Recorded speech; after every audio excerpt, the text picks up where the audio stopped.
Welcome. Thank you for joining us tonight on a Tuesday night. We're so excited to talk with you tonight about something that Laura and I are both very passionate about, which is helping students achieve their dreams, especially through the pre-med route and eventually becoming a doctor. And so what we'll do on this talk is we'll kind of go through what a BSMD program is, which is a combined undergrad and medical school program, and we'll leave lots of time for questions. So please, if you have any questions, put them to the chat box or the Q&A, and we'll make sure that we get to as many of them as possible. And so with that, I'm going to pull up my presentation.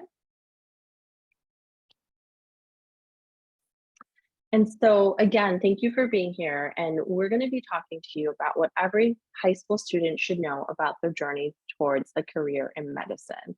I will start by introducing myself. So my name is Dr. Kachiu. I am the Director of BSMD Admissions with MedSchoolCoach. I'm originally from Illinois, and I did my undergraduate and my medical school at Northwestern University, and I was part of their 7-year BSMD program. During my time in medical school, I served on the BSMD admissions committee, reading applications, learning the ins and outs of what the admissions committee looked at. And so that's where a lot of my experience comes.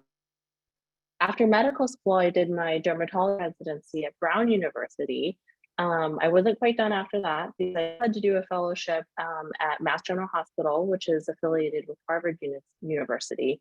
And then finally, about 17 years after I started college, I was finally done with my training and started practice as a dermatologist. I previously worked as an assistant professor at Brown University at the School of Medicine, and I currently work in private practice as well as an assistant professor in Temple University in the Department of Dermatology. And with that, it is also my pleasure to let Laura introduce herself. She is one of our amazing college advisors who will also talk to you a little bit about the undergrad program tonight. Laura, take it away.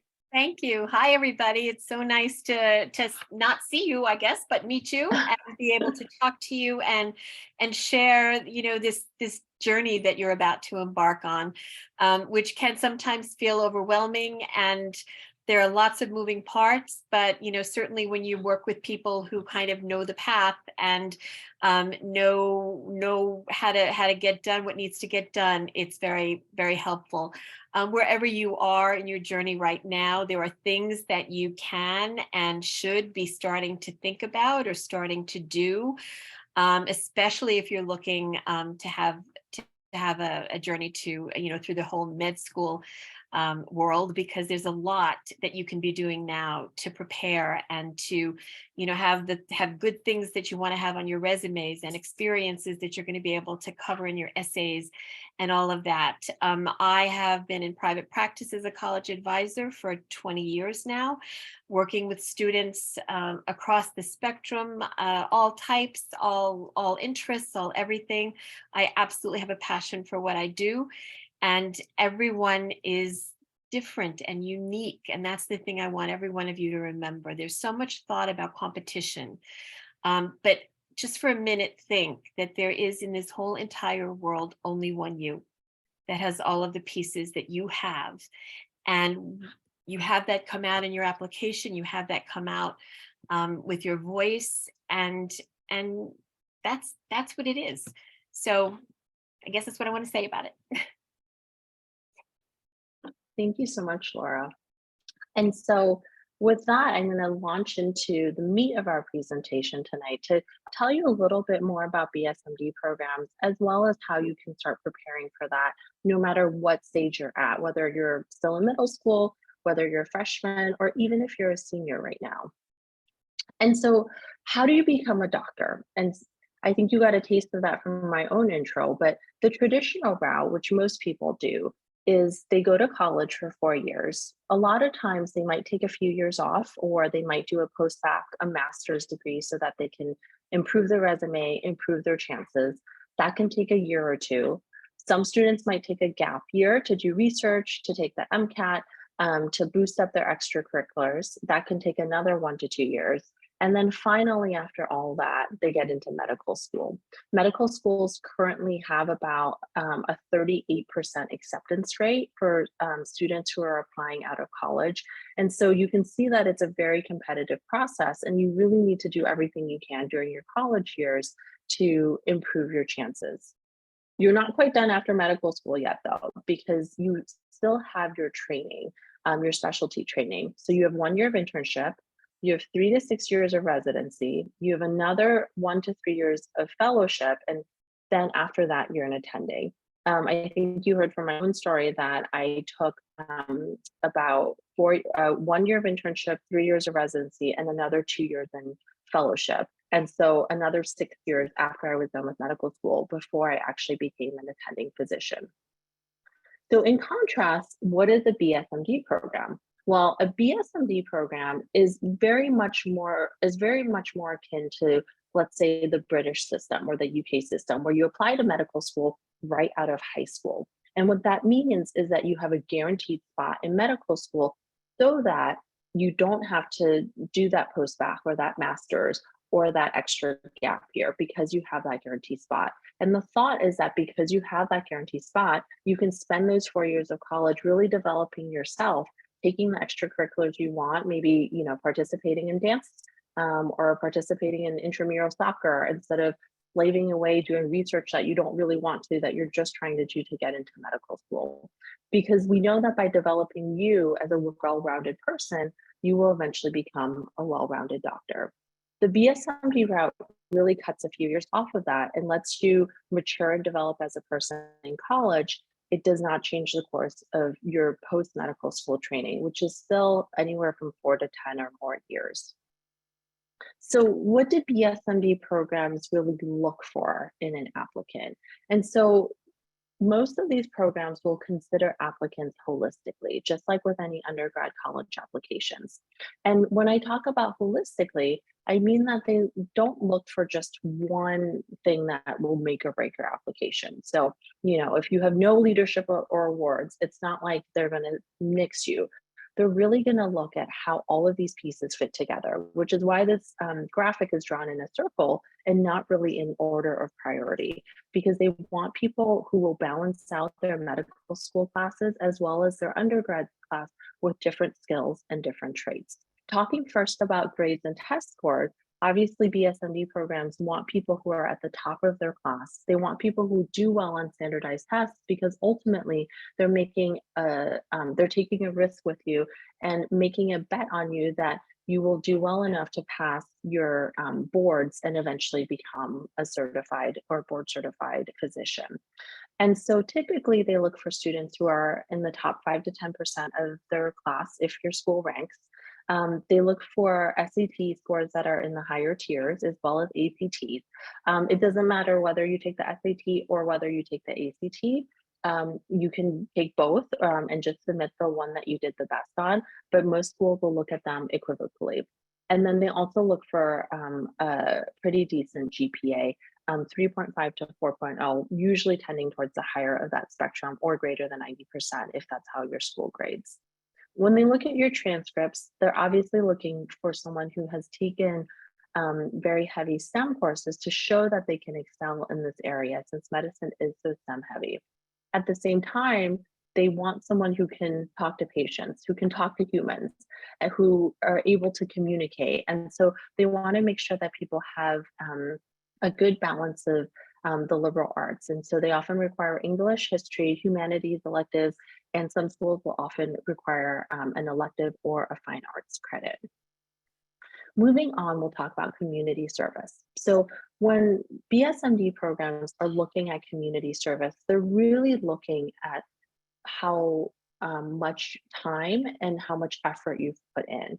And so they're looking for longitudinal commitment. And what that means is that it's much better to focus on something that you're passionate about and just pick a few activities. So it's better to have 2 or 3 activities that you've done for all 4 years that you've really been passionate about and created projects for or done work in the community for versus someone who has 15 clubs that they're in but only joined them for about 2 months at a time and hasn't done much or ascended to leadership role. So again, they want to see longitudinal commitment. And so more is not better. So 15 clubs is not better than 3 clubs, because with the 3 clubs, you might have done it for all 4 years and risen to the role of president, or even a student role on the national level in that club. And so pick something you're passionate about, stick with it, and really try to ascend the leadership ranks with that club or that extracurricular activity. We'll move on to research next. And I think research is always a really big question that students have for us, just because it's often very difficult to get research as a high school student. And we understand that. So a lot of students will apply to BSMD programs and get in and not have research experience. And that's definitely okay. Remember when I was talking about this graphic earlier, I talked about how admissions committees will look at your application holistically. They will look at how all of these pieces fit together. And if you don't have one of these aspects, like research or leadership and awards, it's definitely not a red flag. And it's definitely not something that they will nix your application for. Oftentimes there are BSMD programs that are more clinically focused. And so for them, it's more important that you have community service or that you have clinical experience compared to having a lot of research experience. That being said, though, having research is definitely a plus. And it's kind of like if you're having like an ice cream sundae, research would be that like cherry on top. It's really, really nice to have. It makes your ice cream sundae taste a lot better. But if you don't have it, your ice cream sundae still tastes really, really delicious. And so when BSMD programs are looking at the research that you've done or are considering the research that you've done, they'll look at what your role in the research was. So is this a project that you conducted, or were you just kind of following lab orders or following the lab book and doing someone else's project? It's definitely still valuable to help other people on their project, but at the same time, if you have your own project, that would make it even more attractive, because your own project is something that you thought of with the help of your mentor, with the help of your professor, that you executed, that you learned from in terms of trial and error, and that you created a final project from. From there, they'll kind of look at where you took this project. So do you have any publications from this project? Or did you give any oral presentations? Did you submit or give any abstract presentations? All of those are kind of scientific markers of how solid your science is or how solid your research project is. And all of those accolades will help your application. If you have an amazing project and a really great mentor supporting you, I always encourage my students to apply for national science competitions. Again, seeking recognition, not just within your school, not just within your state, but if you're seeking recognition for your project on the national level and do well, that really shows the effort that you've put in, and it shows how solid your project was when you're competing against other students nationally. For students who are looking for research projects and are having trouble finding research opportunities in their area, there are several highly regarded summer research internships that you can participate in that are held at major universities over the summer. So those are opportunities that you should start thinking about applying to probably around January of the summer before. Many of those applications will close March or April of the summer before. I also always get the question of like, well, can I do online research? What about the online research programs that have sprouted up all over the place? Those are good to introduce you to research, but really nothing beats doing research than going into the lab or going into the hospital and actually getting your hands dirty with that hands-on bench research or that hands-on clinical research that you could be doing. So we've briefly gone over grades and test scores, the importance of community service and the type of community service you should be doing, which is longitudinal community service that you're passionate about. we've gone over research, and now we're going to go over the most important aspect of what PSMD programs look for, which is clinical experience and physician shadowing. And so with clinical experience and physician shadowing, it's really, really hard to convince someone based on your application that you want to be a doctor if you've never really seen what a doctor does, right? And so that's why it's really important to try to shadow so that you can see what it's like on a day-to-day basis to be a doctor, and so that you can also volunteer in clinical experiences so you can understand what it's like to take care of patients, or at least to interact with patients. When you are looking for clinical experiences that involve patients, you want to choose experiences that have direct patient care as much as possible. And so what that means is you want an opportunity where if you're working in a hospital, maybe you're actually interacting with the patients who are in the hospital, whether you're helping to bring them, snacks and a blanket after their surgery or before their surgery, or whether you're helping to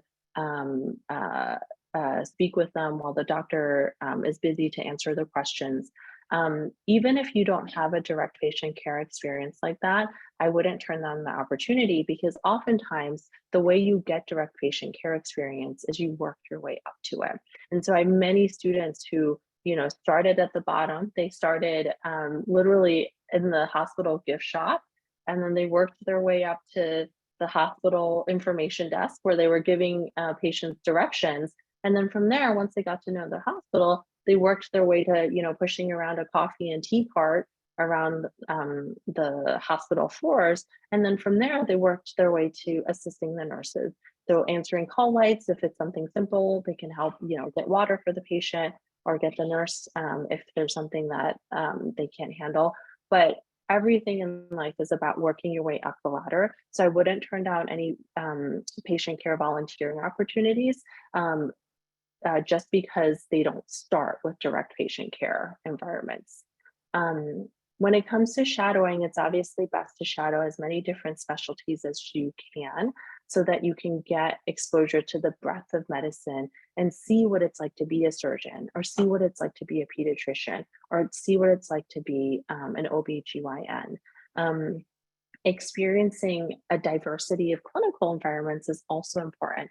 Again, being a doctor isn't just about working in a hospital. It's about, being a public figure. It's about advocating for the community. It's about serving patients. And so experiencing as many different clinical environments as possible to show you the breadth of what a doctor does is also helpful to show the admissions committee that you have done things to try to confirm your exploration of medicine. And that could mean, shadowing or working in a hospital, shadowing, volunteering in an outpatient clinic, like just a regular doctor's office, such as your pediatrician. It could mean seeing what the rehab environment is like. It could be seeing what the nursing home environment is like. It could be being in the emergency room, or riding on the ambulance as an EMT or a first aid squad members. There are really an infinite number of possibilities. And we on the admissions committee really, really want to know that you have done your job of exploring all the different opportunities that medicine offers. And despite that, or because of that, you still love medicine, no matter where you're practicing or what specialty you're practicing in. And then from there, we'll talk about leadership and awards. And we kind of briefly touched upon this when we were talking about community service or extracurriculars such as clubs.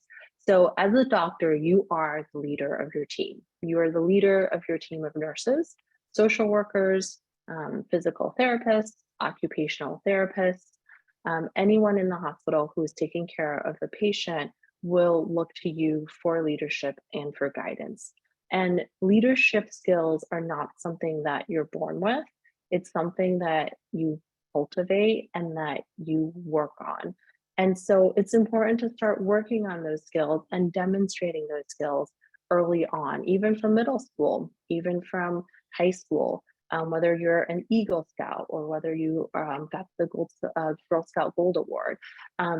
it's absolutely critical to have some type of leadership or awards on your resume so that BSMD programs can see that you have already done what it takes to start cultivating some of those essential qualities. And so when we look at leadership roles, we don't just look at what the role is, but we look at what that we look at the prominence of that role. Is that role, are you president of your club at the school? Um, so are you president of the Red Cross Club at your school? That's great. Um, are you president of the Red Cross Club in your region, in your state for the youth council? That would be even better. Are you president of the student Red Cross chapter nationally? So with every club and oftentimes with every leadership role or award, you can attain different levels of prominence on the local, the regional, as well as the national level. It's very, very rare to have leadership roles on the national level just because there aren't as many opportunities for high school students, but you can certainly get awards on the national level. And we briefly talked about research. You know, if you have a research publication, that obviously, well, not obviously, but that could be on the national level if it's a national journal, or that might be on the local level if you're being published in, you know, the college's own research symposium day. You don't have to get leadership and awards just in medicine. And I think that's a common misconception that all of your activities have to relate to medicine or to STEM. BSMD programs are looking for well-rounded students. And if you've shown leadership in other areas like, you know, history or art, certainly you can translate those same skills and use those same skills in STEM fields. And so if you have something you're passionate about, or if you have a specific talent or something you want to cultivate, then that's not in STEM, then by all means, please pursue that. Beyond national science and math competition, there are definitely really wonderful history and art competitions, poetry competitions out there that you can consider participating in. And you don't always have to confine yourself to participating in an organized competition. I've had amazing students who, you know, self-publish their own book of poetry, and it's available on Amazon, right? So that's something that is outside the confines of a national competition, but still very well recognized and still quite an achievement on its own. And so with that being said, I'm going to turn it over to Laura, who's going to be talking to you a little bit about what a high school junior should be looking at or should be doing. Thank you. Yes, so very important this step, because the way that the whole admissions process is going to work is the first hurdle is you need to be accepted by the school. And typically what will happen is you first have to go through your whole common application that you're going to send in, all of your essays you need to do for that. And I say all of your essays because there is one main essay that goes with the common application, but then every single school will have its own supplementary essays, and it could be 1 or 2 or 3 or 4 or even more. So that's a good thing in some ways, and I'll tell you about that. But so the first thing to realize is that college search is very, very important. The other thing that's important to realize is there are schools and there are BSMD schools that cover all, all levels. Let's put it that way. So you should now be starting to look at schools, and how can you do that? Start digging around on some websites. Talk to people who are either in the field or are people that you might go to for that kind of information, and you want to start compiling a list. Again, it's very important that we get accepted to the school, because it is only after that, or somewhere within the process, once the college decides that you're someone that they may be interested in, that they will start to release information, additional questions you might have to work on that are related to the BSMD program. You want to have a good list of schools. It's very important. And when I say good, you have to have, you may have heard the phrasing, target reach safeties. And these days, it used to be you could have a few schools and you would apply. These days, believe it or not, 20 schools is what I would definitely recommend you look at and that you apply to, because these days, if you're applying to 20 schools, you may get into 8 of them. If you apply to 8 schools, you may get into 1 or 2 or 3, depending on the levels that you're looking at. So target schools are the schools that all of your statistics are right in the range for. They're a good fit for you. You have a good shot at them, but they're competitive for you. That's those target schools. They're very important. Reach schools, everyone should have some reach schools, because we never know from one year to the next what the colleges are looking for. There's no, tick sheet that they go off, because every year they get a different new set of applications. And the admissions people, they have a very tough job, because they're not just looking at individual applications, but they are also looking to put together, which Dr. Lee alluded to, a full freshman class. And that freshman class needs to be a mixture. It can't be 3,000 biology students. They have to have the history, and they have to have, business, and they have to have all these different things. So you never know who else is applying. And by the way, never take yourself out of the running because you think that you're not going to have a shot. You work with people that give you a sense of what's target reach and safety. But I'm going to go back to what I said in the beginning. You are a unique person, and it is through these applications. The test scores are very important, GPA, all of that. The next most important thing in your applications are your essays, because it is through your essays that you begin to relay who you are. There are a good advisor who's working with you on this stuff will know how to look at 3 different essays and attack each one of them in a slightly different way to bring out different facets of who you are and what you've done and all of that sort of thing. So at the target reach safeties, we all want to have some of those. And by the way, it's your safety schools that are the ones that might be most, willing to give you money. And money, let's not negate that. That's a pretty important thing as we go through all of this. Your reach schools most likely won't. Target schools, maybe. Safety schools, better shot. So these are things that we're looking at. So by now, as a junior, you should be starting to develop this list. By February of your junior year, you should have a solid working list. That doesn't mean something can't come on and off, but it does mean you should have some direction, because there are also going to be due dates, and there are also going to be certain things that certain schools are going to want, and you want a head start on that. That falls right into planning for a few college visits. You want to expand. I want more and more for students to expand their ideas.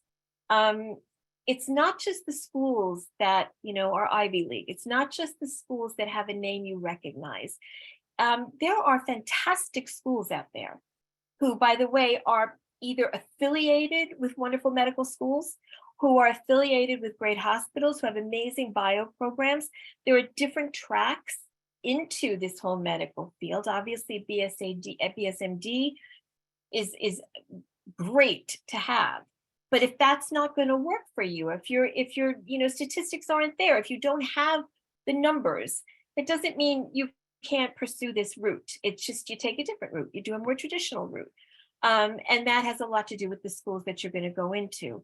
Have an open mind in the beginning. You should see some big schools, some big universities. You should see some smaller liberal arts schools that are going to have amazing bio programs. You should realize that the big universities aren't automatically scary, because many of them are made up of 7 or 8 colleges within the school. So you end up with all the benefits of a huge research university, but also all the benefits of, in many cases, a smaller liberal arts school where you have a 13-to-1 student professor ratio, that sort of thing, versus being in all 200 seat seminars in your first year. You want to see these things. Do you want to be in a city? Do you want to be a little bit out of a city? What is the environment? I'm not saying get on a plane and go see 20 schools. Nobody can afford to do that. But once you start to look at your schools, you work with someone to help you prioritize them, you want to go and start to see a few of them. Because another question I always tell my students, when you go, I want you to stop for a minute and just look around you. Do you see yourself there? Does it feel like a comfortable environment? That's important, because in the search for getting into the right school and the path that you want, there's something else that everybody else in your life is very, very focused on. And you should be as well. Are you going to be happy at this place for 4 years or 5 years or 6 years or 7 years? And the colleges are looking for that too. They have a lot of things built into the application process that helps them get to know you. That's what those essays are doing. You know, schools have personalities, and they also don't want to take you as an applicant if they feel that there's a chance that after your first year, you're going to transfer because it's not the right place for you. You know, everybody has the right place, and it's finding that place. And that's very, very important. So that's one of the things that's important about doing a visit. Schools have very different attributes. You know, when my students get down, and usually it's going to be, you know, there's different levels of applying. I'm sure you may have heard. You have early decision, early action, you have rolling, you have regular decision, you have all these things. But what's important to know is you'll get some answers towards the end of your your senior year and midterm, like December. Most of them you're going to get in March, April. And I have my students do a spreadsheet at that time. And that spreadsheet says, you know, the breadth of the coursework, the research opportunities. Is it a big school? Is it a little school? Honestly, I have a column on there that they look at, which says, how's the food? Because you're going to eat there. And, you know, some schools have really, really good, whatever, matters to some kids. So that's what the spreadsheet is all about. You also want to get on there and you want to research these websites once you start narrowing down, because there are times that we've gotten into websites and we say, oh, we're going to study bio. Okay, well, okay, this school has like 2 or 3 different options.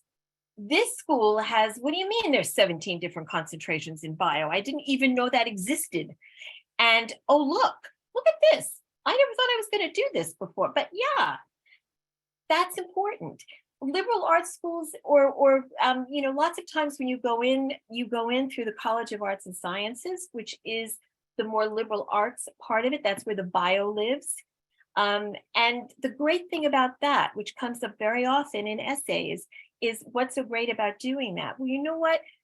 To what Dr. Lee was speaking to before, which I think is very, very important. I always say to my students, you know, you're going after your major, you're doing the bio, you're doing all of that, but hey, this is going to give you a chance to take a psychology class. You know, you're going to be a physician, you're going to be working with patients. Not a bad idea to kind of know how people work or think or how you can help support them. Maybe you want to take a sociology class. Maybe you want to learn about society and have an understanding of how medicine fits into that in different places. Maybe you want to take a public health class. Maybe you want to take, you know, I don't know, ancient Greek, if that's, you know, it's always fun. And I always say that too. Find some fun class that you wouldn't have taken anyplace else, just to have that other thing.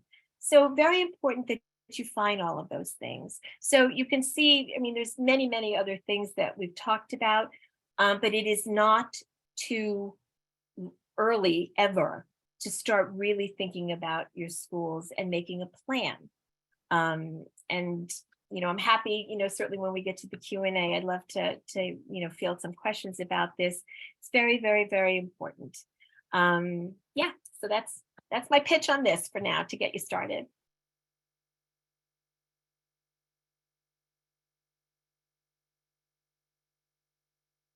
And so these are some hot topics that have really been in the discourse this last year, as well as questions that we commonly get.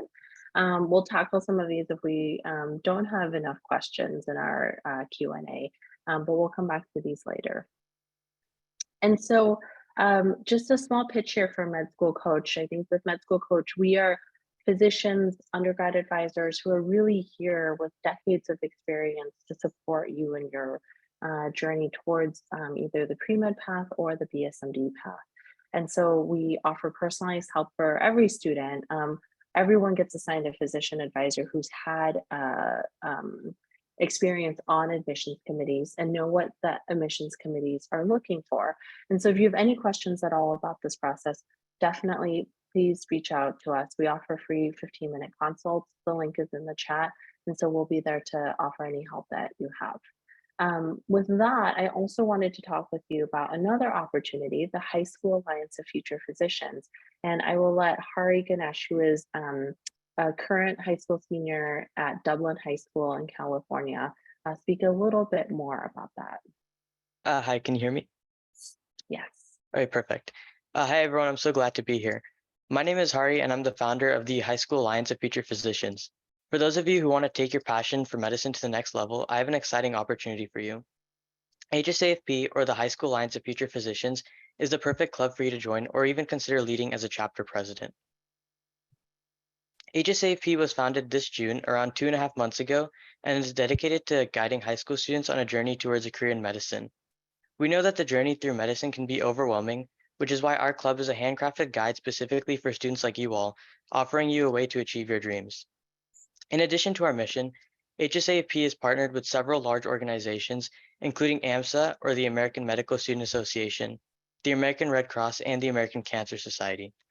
These allow for collaborative events and open up many opportunities for our members in the future, such as an in-person shadowing opportunity. As a club, we focus on providing structured guidance, workshops, and resources to help support the college applications process. But while we've made so much progress since our establishment 2 months ago, there's still much potential for growth. We're looking for passionate students like you to be HSAFP chapter presidents at your local high schools, which would not only be a good extracurricular highlighting your leadership, but also gives you an opportunity to help both you and your peers to learn what becoming a physician truly means. If you're interested, take a look through our website, hsafp.org, and submit a formal request to establish a chapter. Make sure to act fast though, as each high school can only have one HSAP chapter. And then you can scan this QR code for more information.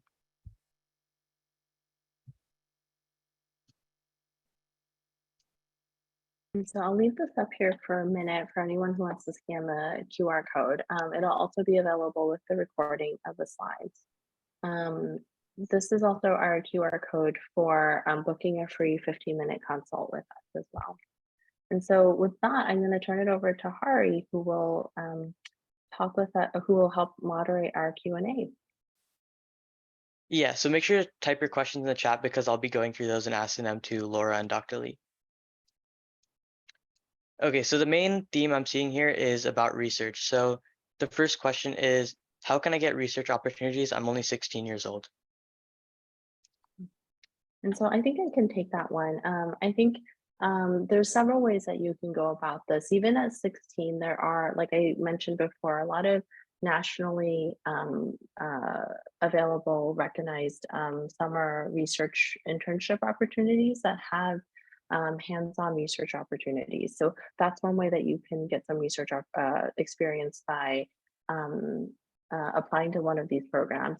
The second way that students commonly get research experience is just by networking, asking their friends and family, parents of their friends and family, if they if they're in a science field, if there are any opportunities for high school students to do research with them. And then the third way, which sounds really scary, but can actually be very successful if you do it in a directed fashion, is to actually just cold email professors at your local university to see if there are ways that you can get involved with their research. And that itself, and how to do that, is an art. Obviously, you need a resume, first of all. Second of all, you need to make sure that when you're emailing them, the goals outlined in your email mesh well with what they're trying to accomplish in their lab, because that will increase your chances of getting a research position with them.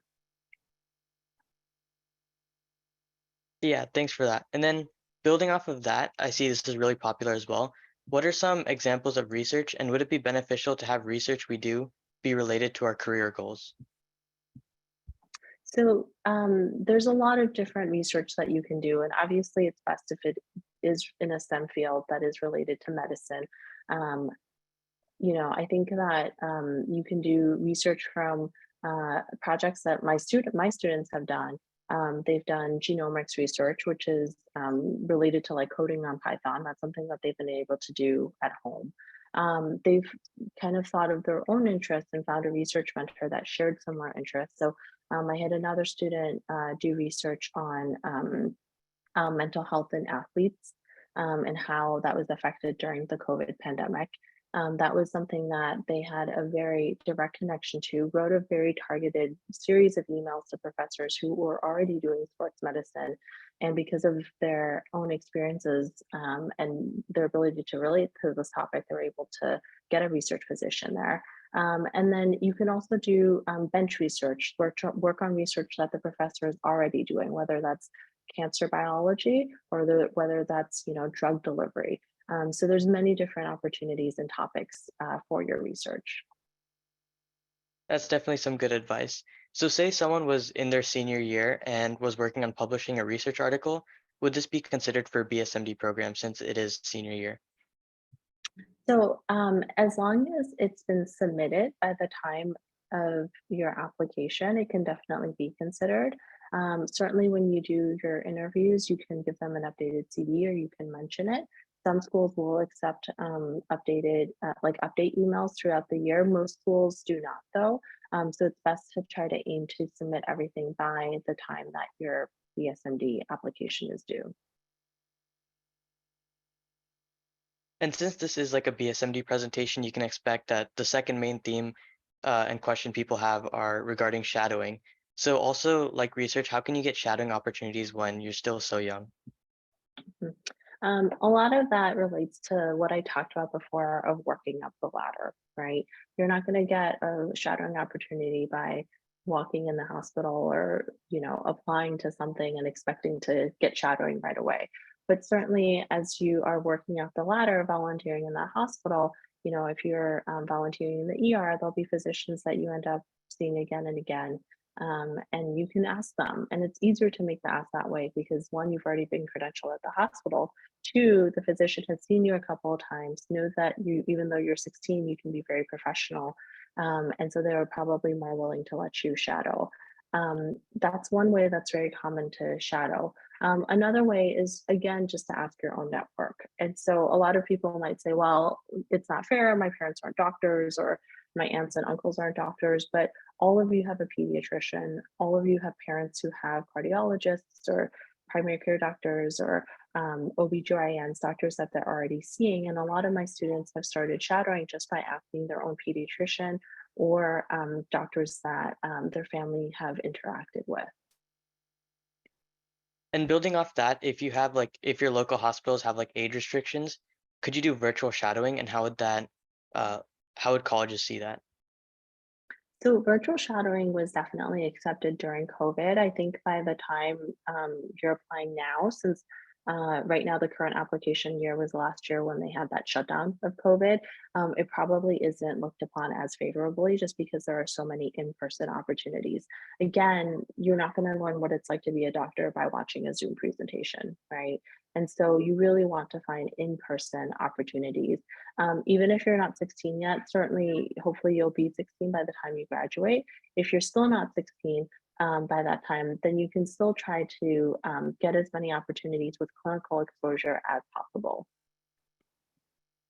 And so this next question is based towards like being able to handle a workload.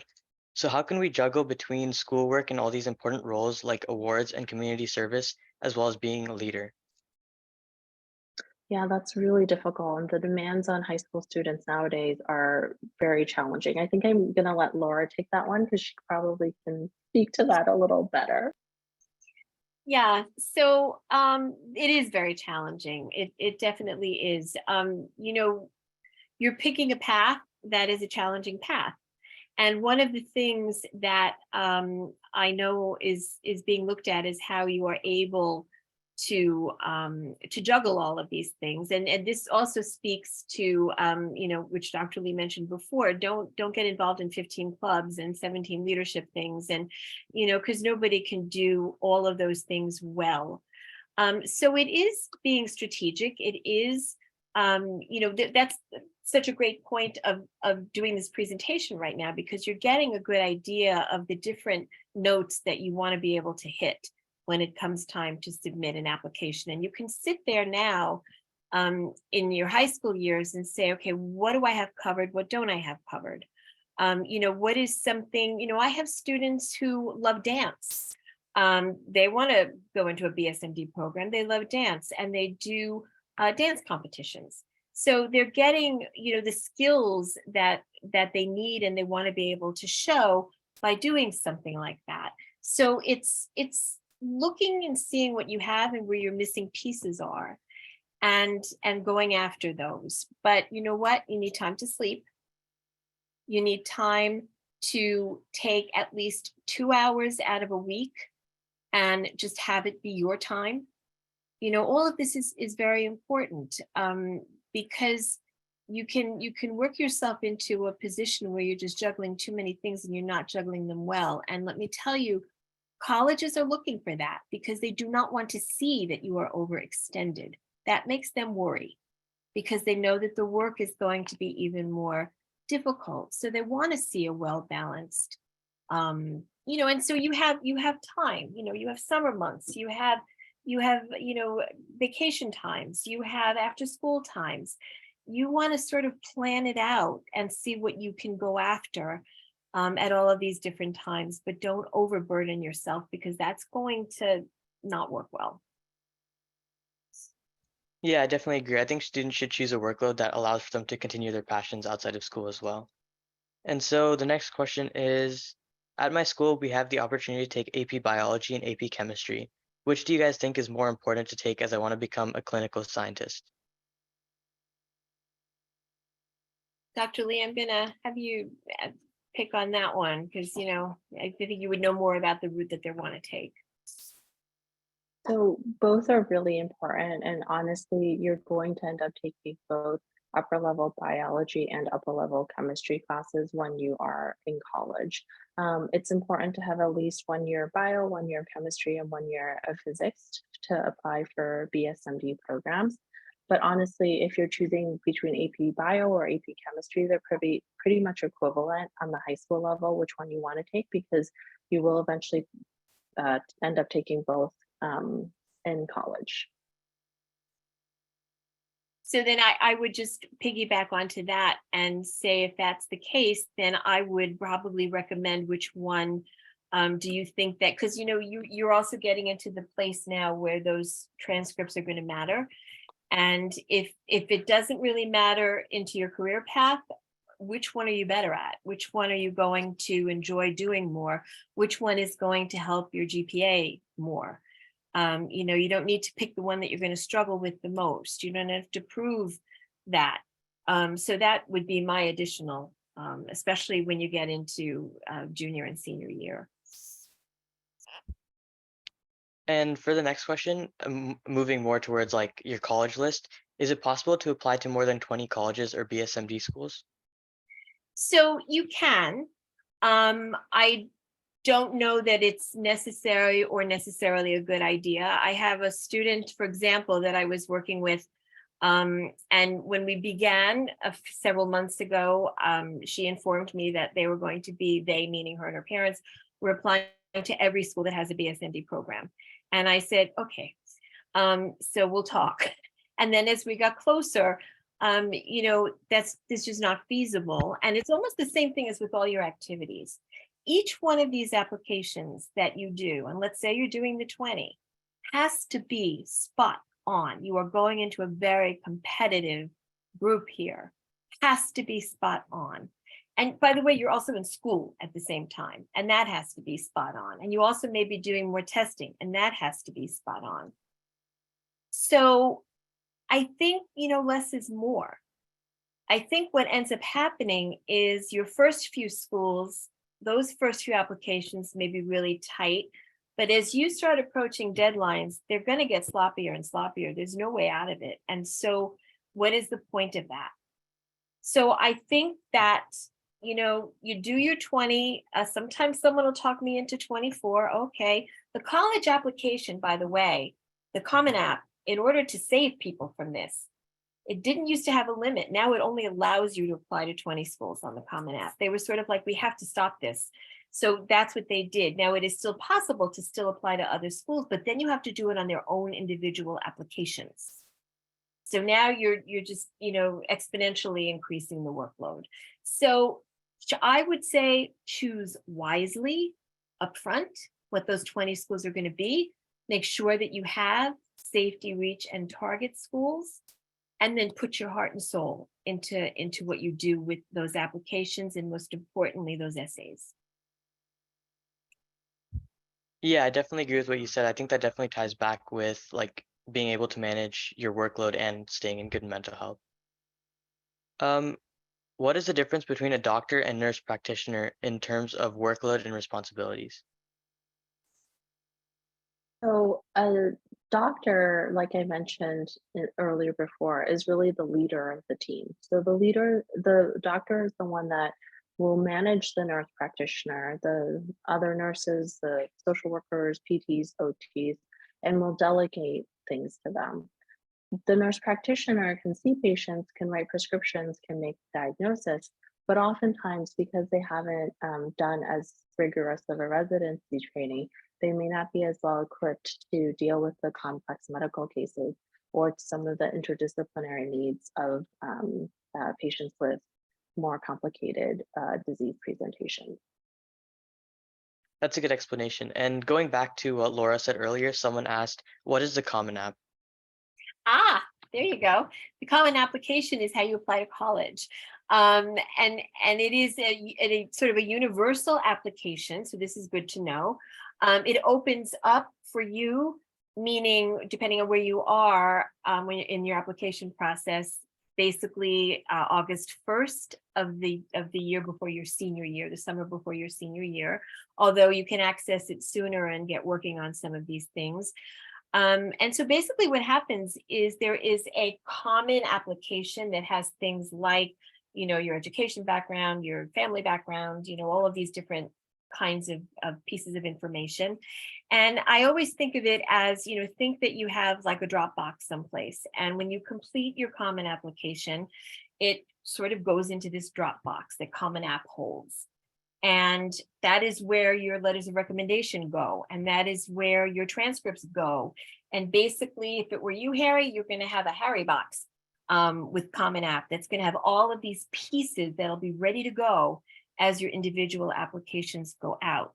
Now, within the Common App, we hear about the supplementary application. So each school has a supplement as well. And those can be different for every school. They're going to ask different questions, but it is on those supplements that you're going to declare what you're thinking of for major. It's usually on those supplements where you're going to say, I'm interested in a PreMed program or a BSMD or one of these. That's how they're going to get the first inkling that you're looking at this. So there's a bunch of questions, and that is where the supplementary essays are as well. So you work to prepare the whole thing, and then school number 1, you're ready to apply. You're going to send that application out through the Common App, and the Common App is going to gather all the pieces and send it to school number 1. And then it's going to sit there and wait until you're ready with school number 2.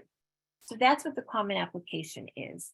And as I said, right now you can only put 20 schools on it, and anything beyond that, you have to do individual applications for.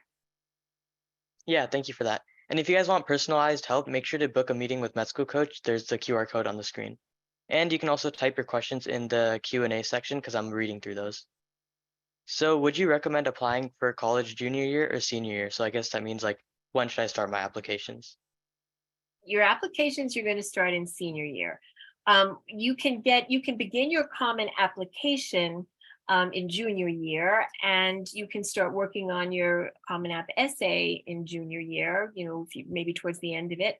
And you can answer some of the, questions that are not going to change. Supplements sometimes change with each new cycle. So, you want to be working with someone who has a sense of whether they're going to change or they're not going to change before you put the effort into it.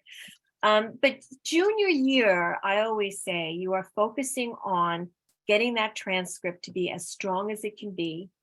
That is the year you're doing your testing. That is your focus in junior year. Junior year is the last full year of grades that your college is going to see. They're going to then see your first quarter of senior year. If you're applying early action, which means your applications have to go in by 11/1 or 12/1, they're only going to see the first quarter of your senior year before they make a decision about you. If you go in regular decision in January, they're going to see the first half of your senior year. So junior year for me is the year that you want to get that transcript as high, that GPA as high as it can be. You want to focus on all of these different opportunities that you want to add to your resume. Because then when you start hitting the summer before senior year, even the late spring at that time, you can start writing your essays. But yeah, don't rush it. Don't rush to get that piece in. Rush to be present, be mindful and be present in your junior year and do the things that you need to do, because I've had too many seniors say to me, wish I had. So that's important. And so another popular question I see here is, how different are the BSMD programs and pre-med programs? Are they the same or are they different? So for the majority of programs, they're exactly the same because the pre-med programs are there to prepare you for medical school. With BSMD, same thing. They want to make sure you're taking the undergrad classes that prepare you for medical school. So the core requirements for pre-med are always the same because medical schools have a set requirements of what types of courses you're required to take. Where it differs, however, is in terms of the electives that you're allowed to take. So you might have more flexibility with some of your electives to choose classes in the fine arts and journalism and English and history that you may not have otherwise because you're trying to take an additional science class to bolster your science GPA or a math class to bolster your math GPA. But overall, the path is the same. With BSMD, you are just guaranteed admissions to medical school versus with a regular pre-med, you still have to apply the regular way. So building on the idea of going to a BSMD school, someone asked, if you're not really sure if you want to study medicine, should you go to a 4-year college first? Absolutely. So college is a time to explore many different majors, many different careers. And if you're not sure if you want to go into medicine, then you should not apply to a BSMD program and lock yourself into something where you're on the track to go to med school. The majority of doctors in the United States became doctors going through the traditional way, which is going to college first and then applying to medical school after college. BSMD is really for the student who is 110% sure in high school that they want to become a doctor as a career. And switching gears a little bit, how would someone get letters of recommendation? Okay, so in your junior year, and certainly, towards the middle of your junior year, you want to start thinking about what teachers you want to approach. Certainly, if you're looking into a BSMD track, you want to have, if possible, a bio teacher, a chem teacher, somebody in the STEM field. You're going to be required to have 2 letters of recommendation that are going to be from teachers. Your guidance counselor at school is also going to be required to send a letter of recommendation. So you want 2 academic teachers. Ideally, they are from your core subjects. So, should be math, science, English, or history, one of those, or 2 of those. And the thing to do is you want to hopefully be able to approach a teacher that you're not in 9th grade. This is someone that you have had in 10th grade, or you have through at least half a year of 11th grade who know you, someone who knows you and can speak more personally about you rather than sending a boilerplate letter, which some of them will do. So that's the thing. You want the right subject matter and you want the right teacher. Do it earlier than later, because the teachers that do these best letters of rec, they're only going to take X number of students. They're very, very work intensive. and many of them will have a cutoff point. So you want to go and you want to ask them in person first. I would really, I've enjoyed, find something particular to say to them to make them remember who you are. I've really enjoyed, when you taught this, or you really made me feel that I wanted to know more about this field. And then, as if they say yes, then you're going to follow up with an email to just, confirm. And then when you then get into the Common App, again, the Common App process, the Common App gives you a way then to invite that teacher to submit their letter of recommendation. You never touch it. It never comes to you. They just automatically will write the letter and will send it up on a link, and it's going to go into that Dropbox with everything else and will go out afterwards.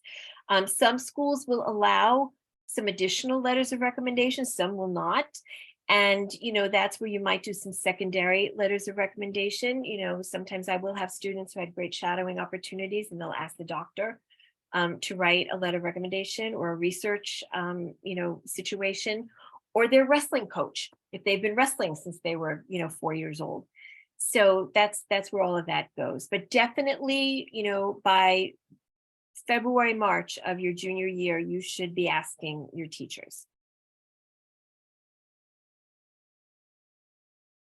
And earlier you mentioned getting a letter of rec from your guidance counselor. So if your school has over 2,000 people, how would that work? So it's the same thing. That is, guidance counselors have an automatic, they know the things that they have to do and that they have to process for their students.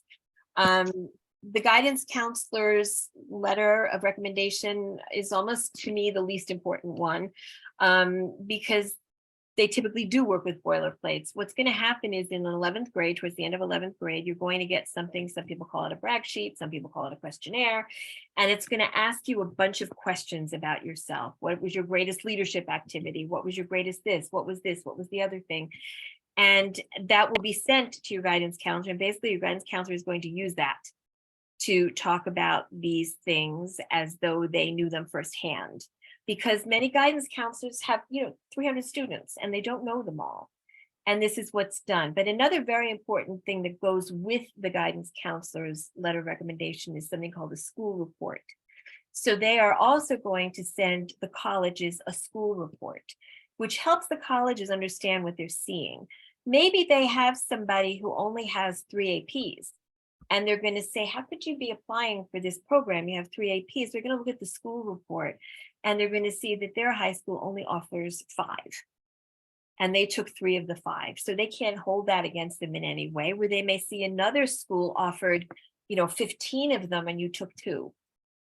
Those kinds of things. So those school reports sort of give the colleges information about what opportunities your schools had, didn't have, what kind of setup it was, all of that. Yeah, And thank you for so that.